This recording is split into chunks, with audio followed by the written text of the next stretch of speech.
एक घोटाला चल रहा हमारे यहाँ यूपी में कि बड़े बड़े डॉक्टर बना दिए गए और उनका इम्तहान में मेरिट ही नहीं, 2 नंबर पीछे के दरवाजे से बना दिए गए।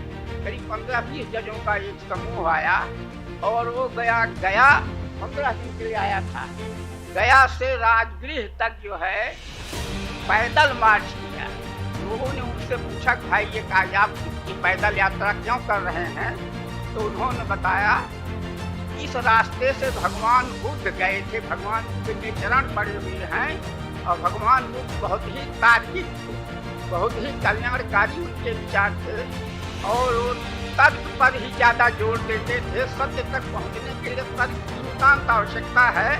तो इस जो है रास्ते पर चल करके हमारे अंदर एक शक्ति पैदा होगी कि हम न्याय की पीठ पर बैठ करके सत्य तक पहुंचने की कोशिश करेंगे। न्याय जो है यह जो आप काम करते हो उसमें ट्रुथ होना चाहिए, सत्य होना चाहिए। सत्य तक पहुंचने के लिए जो जरूरत है, जो आवश्यकता है, उसकी पूरी छानबीन करने का नाम ही जस्टिस है।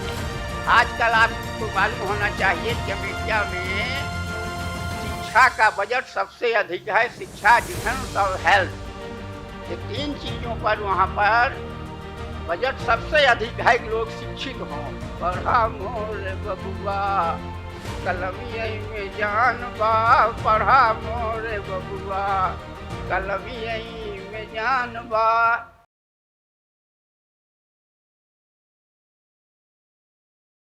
साथियों, प्रथम तो मैं इस भूमि को, इस पवित्र भूमि को नमन करना चाहता हूँ जहाँ पर हमारे समाज के राष्ट्रपिता ज्योतिराव फुले साहब का पदार्पण हुआ। छत्रपति शिवाजी महाराज ने जहाँ पर अपनी प्रजा को सुखी रखने के लिए, आक्रांताओं से सुरक्षित रखने के लिए, उनकी समृद्धि के लिए जल सेना की स्थापना यहीं से किया था। इसलिए मैं इस धरती को बहुत ही पवित्र मानते हुए नमन करता हूँ। साथियों, जस्टिस जो है, कहा गया है कि justice is truth of action, truth in action. न्याय जो है यह जो आप काम करते हो उसमें ट्रूथ होना चाहिए, सत्य होना चाहिए। सत्य तक पहुंचने के लिए जो जरूरत है, जो आवश्यकता है, उसकी पूरी छानबीन करने का नाम ही जस्टिस है। अगर अब ये चीज़ हर जगह लागू होती है, आप जो भी काम करते हैं उसमें सत्य तक पहुंचने की कोशिश करनी चाहिए और अगर नहीं की जाएगी तो गलत हो जाएगी। जैसे अब देखिए, अब हमारी नई शिक्षा नीति है, इसमें कोई सत्य नहीं है कि व्यवसायीकरण से कुछ विशेष हो जाएगा, प्राइवेटाइजेशन से कुछ विशेष हो जाएगा, बल्कि सत्य यह है कि इसके नीचे लोगों का, कुछ लोगों का निहित स्वार्थ है जो इस देश के लोगों को समता पर नहीं लाने देना चाहते, समानता पर नहीं लाने देना चाहते, उनका विकास नहीं करना देना चाहते। यह साधारण बात नहीं है।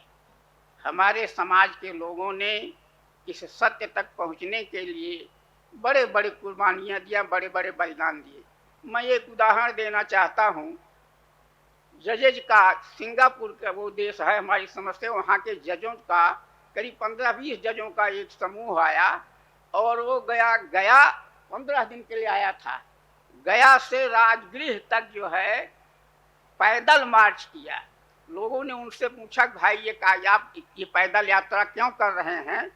तो उन्होंने बताया कि इस रास्ते से भगवान बुद्ध गए थे, भगवान बुद्ध के चरण पड़े हुए हैं और भगवान बुद्ध बहुत ही तार्किक थे, बहुत ही कल्याणकारी उनके विचार थे और वो तर्क पर ही ज़्यादा जोर देते थे। सत्य तक पहुंचने के लिए तर्क की नितांत आवश्यकता है।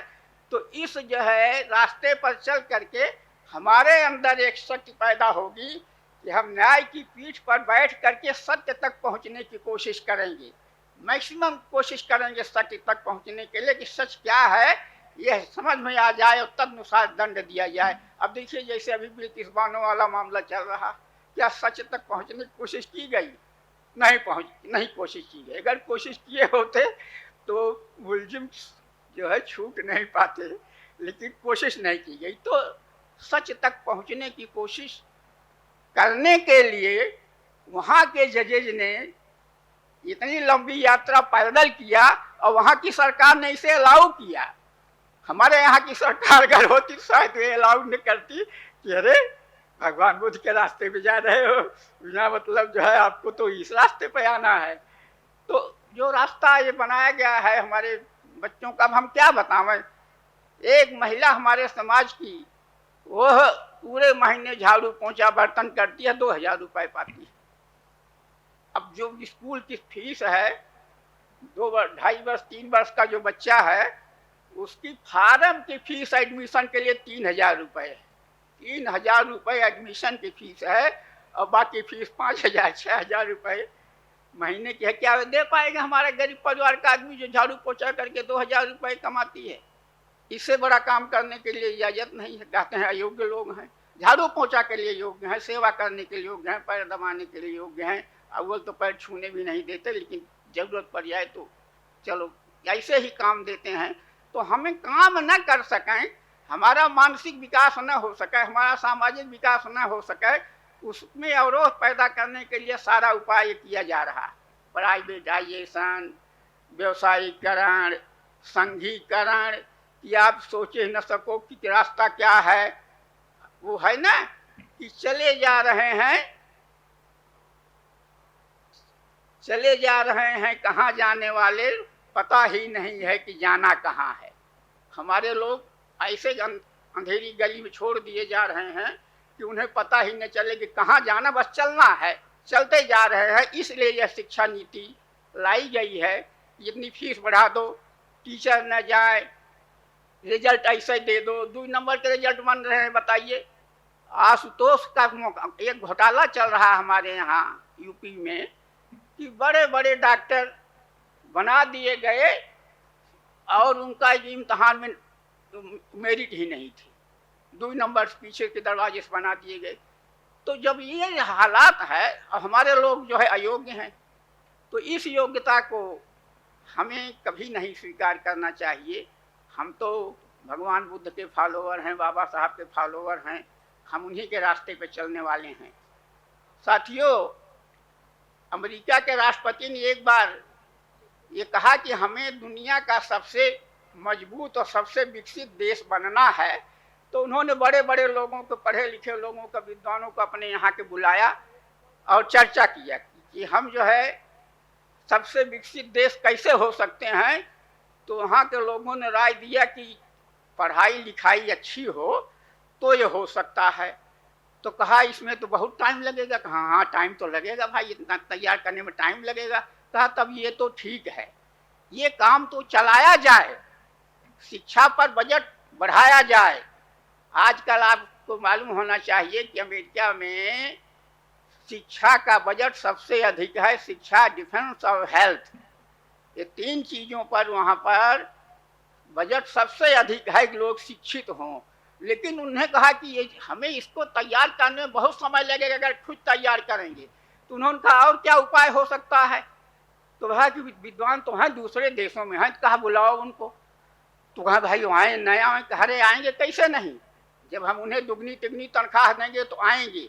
विद्वानों को दुनिया से तलाश किया अमेरिका के लोगों ने और अच्छी अच्छी तनख्वाहें देकर सारे दुनिया के विद्वान जो है अमेरिका में भर गए। आज अमेरिका का मुकाबला करने वाला दुनिया का कोई देश नहीं है। यह शिक्षा का महत्व है। लेकिन हमारे यहाँ सबसे कम बजट, सबसे कम टीचर, टीचरों पर कोई कंट्रोल नहीं। बच्चे जाएं चाहे न जाएं सर्टिफिकेट मिल जाएगी और जो है वो उनका काम जो है चल जाएगा। तो हमें ज़्यादा इसके वो नहीं करना है। मैं एक छोटा सा एक गीत सुनाना चाहता हूँ। 2-3 लाइन का है, ज़्यादा नहीं है। एक तो उस पक्ष का एक आदमी है, सहेली है, लेडीज का गीत है, भोजपुरी में बहुत मीठी है आवाज़ होती भोजपुरी की। तो वो जो एक उस समाज की है लड़की और एक हमारे मूल निवासी समाज की है, दोनों में बाई चांस मित्रता हो गई। लेकिन उसको खटकता था, जो मूल समाज की है वो लड़की थी, उसको खटकता था। तो वो जो है अपने सखी से कहती है, दोस्त दोस्त से अपनी सारी बात कह देता है, दुख सुख जो भी होता है। तो वो जो है वो कहती है अपनी सखी से कि तोहरो बलम कप्तान हो, सखी हमरो किसान मजदूर बा। तोहरो बलम कप्तान हो, सखी हमरो किसान मजदूर बा। पढ़ा लिखा सीखी जेई वही दुनिया में महान बा। पढ़ा लिखा जोई सोई जग में महान बा। पढ़ा मोर बबुआ कलमिया में जान बा। पढ़ा मोर बबुआ कलमिया में जान बा। तो साथियों, मैं 1 सेकंड 2 सेकंड और लेना चाहता हूं कि मत घबराओ तेज हवाओं से आए बाज। मत घबराओ तेज हवाओं से आए बाज, ये तुम्हें ऊंचाई पर ले जाने के साधन हैं। बाज पक्षी जो है 500 किलोमीटर तक भी जो है उड़ के एक बार में चला जाता है बगैर आराम किए। और जब कितना भी तेज तूफान हो तो ऊंचाई पर उड़ जाता है, कहीं छिपता नहीं है। तो आप लोग बाज हो, बाज की तरह से व्यवहार करोगे, वीरों की संतान हैं, तो इसलिए हमें घबराने की जरूरत नहीं है। भगवान बुद्ध के रास्ते पर चल करके मूल निवासी संघ बन चुका है। घर घर पहुंचाएंगे इस संदेश को और इसे एक महान देश पुनः बनाएंगे। ये शिक्षा नीति चाहे कैसे भी लावें और इनके बच्चे चाहे कहीं से भी पढ़ के आवें, लेकिन इस मूल निवासी संघ का जो भिक्षु संघ बन गया है अब घर घर जा करके प्रशिक्षित करने का, उस शिक्षा नीति को विफल करने के लिए ये हमारा भिक्षु संघ मूल निवासियों का जो संघ है ये मैदान साफ कर देगा। बहुत बहुत धन्यवाद, बहुत बहुत।